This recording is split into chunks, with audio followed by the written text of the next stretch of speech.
See, now we got our juiced up drone ready to hopefully to fly this thing. And off it goes. Bye. This is probably not a good test. Obviously the propellers like to fly off.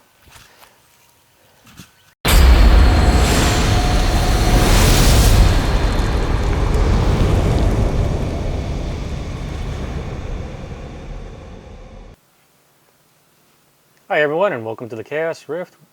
Today's a kind of a special episode. I got a bonus going on today. Okay, so bonus content. Anyways, Phantom 4 Pro, there's no battery in it right now, but I am replacing the stock hubs with carbon fiber twist-offs from Drone World. This is in no way a sponsorship, but Drone World sent me carbon fiber blades for the drone Phantom 4. Sent me as in I paid a lot of money for them. The carbon fiber blades are supposed to be a lot more rigid than, as you can see, whoops, let me put that down, than the stock blades. I mean, these things fold like crazy on the tips, right? But these carbon fiber ones, I mean, I don't want to struggle too much. They don't bend. Now, supposedly, that enables better, more efficient flight and a little faster speeds. We're going to see if that's true. So anyways, I'm almost done. Have the black and red. I replaced basically the white hub with red and the black hub with black. Hopefully that's correct, because one propeller spins one way, one spins the other way. Or, as the old people say, clockwise and counterclockwise. And where's my tool set? So you need a 1.5 millimeter hex wrench, or whatever it's called, Allen wrench for somewhere, depending on what part of the world you're in. The other thing is you need a small precision bit Phillips head for the screws that they send you. Unless you want to use the screws from the Phantom Pro, but in general practice, I like to use the screws that come with the equipment just in case something goes wrong. Now, so let's do this. We have 3 screws, right? I am on my last one. I am on the black hub. Make sure you're working on a desk, because if you're doing this wrong, you're going to end up losing screws, and they're very, very, very, very small. I don't know if there was enough varies in there, but they're quite tiny. Alrighty, so we got that off. Now we take the hub off, it lifts up. There's a spring that goes underneath it. That is for the quick release hubs. I'm actually honestly going to miss those, because they are awesome. And then you'll see this little bar that stays up there. That's the motor part. So the new hub is basically a screw on, has a 3 holes in it. And that just slides over the metal bar. You have to look in to make sure, because there is a fault. There's 3 holes, but then there's 2 holes that look like screw holes, but they're not. So you just got to make sure that the lines, all 3 screw holes first. Then I got to switch it over to my precision screwdriver, my Phillips. You don't need 2 screwdrivers, but it's kind of easier and faster if you're not switching driver heads all the time. These screws, you probably cannot see it. They have Loctite Blue already installed on them. If you do not have Loctite Blue, highly recommended for any work with a drone. You do not want things falling off when the drone is going 40 miles an hour and it's a mile away from you. Just going through. I'm just doing like a kind of a final touch up. You know, I just basically spin the drone, go through and just do there we go. There's a loose screw right there. And I make sure that I have everything tight.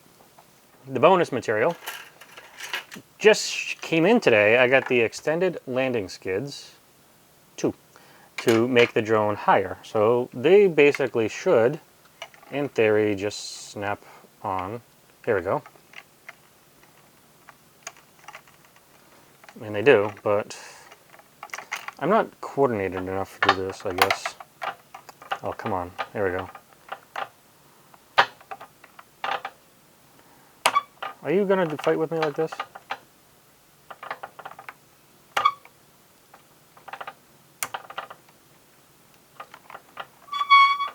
Oh, that's not working. There we go. Wow. Okay. That's kind of a pain in the ass. But that also could save the drone. Make sure the feet are standing up, right? There we go. Yeah, oh yeah, the second one was actually much easier. Once you figure out how to do it, it's like, whoa, okay, that was... it stands a little high, right? Okay. Okay, red is clockwise. Well, it's blue on the thing, but that's counterclockwise, I hope. Yep. Okay, so what I'm doing is, this is a test. The blades are now on loose. In theory, as soon as I turn this on, it should self-wind and tighten the blades up. That means that they're on correctly. If not, they're going to fly off and I'll probably lose an eye. I do not want that to happen. Okay, so turning on the remote.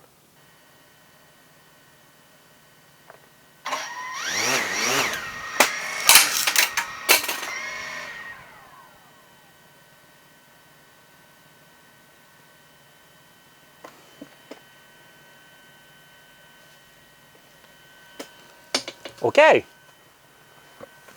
Oh, obviously that was a little too loose. Because that's on nice and tight now. That's on nice and tight. Oh, that's a little loose.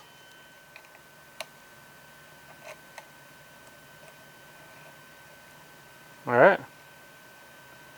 Let's see.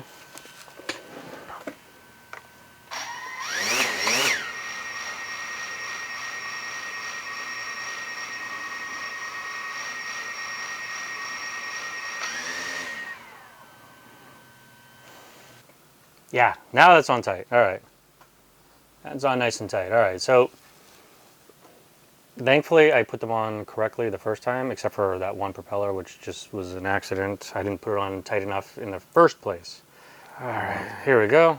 Now we are going to, basically it just slides in. And it should just wedge right in there, right? That's what she said. Okay, this is, oh yeah, now this is a beast. All right, that's a little excessive now, I must admit. All right, see you outside. All right, I'm not gonna make this go very high at first.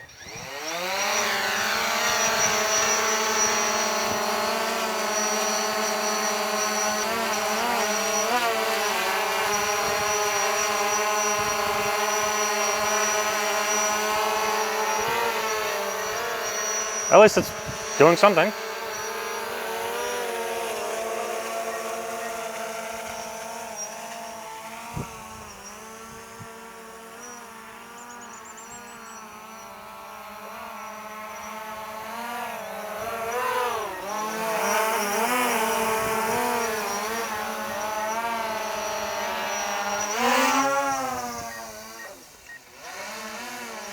All right, we're at 11 meters high.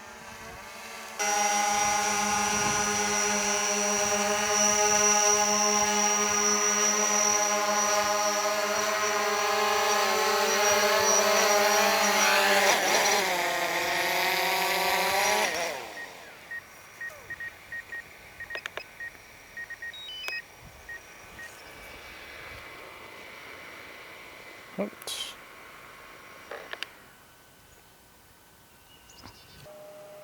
Hi everyone, and I am back.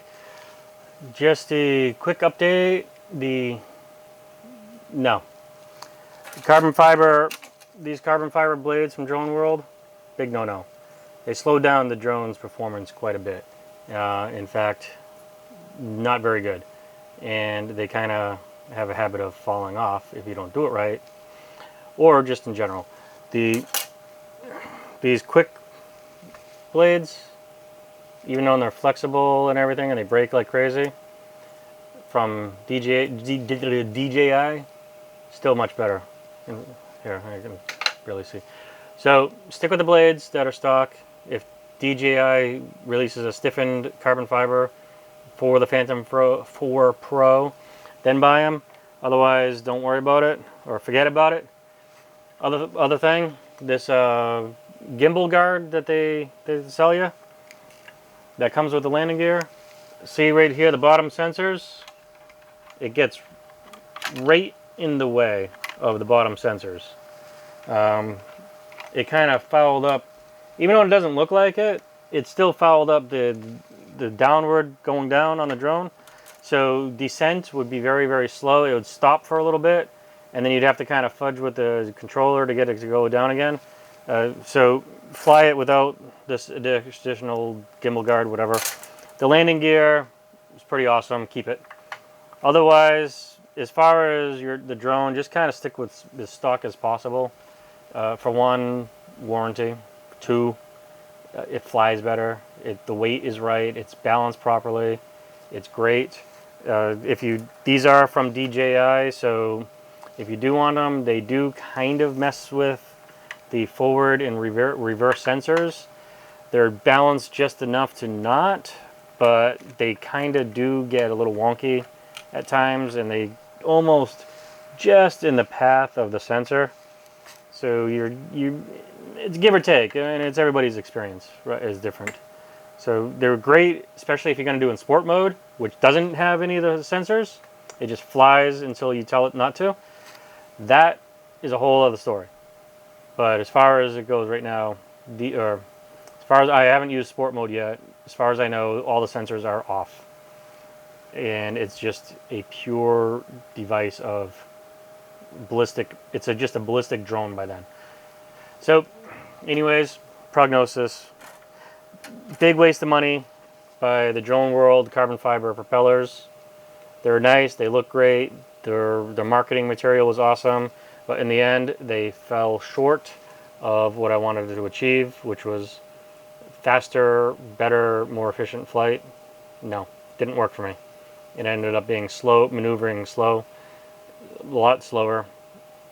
Ascent was okay, but other than that, it was just didn't want to work right.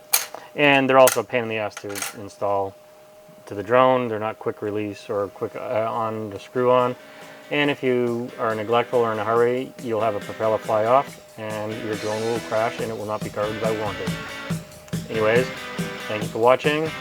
Like, subscribe, and share, and have a great one.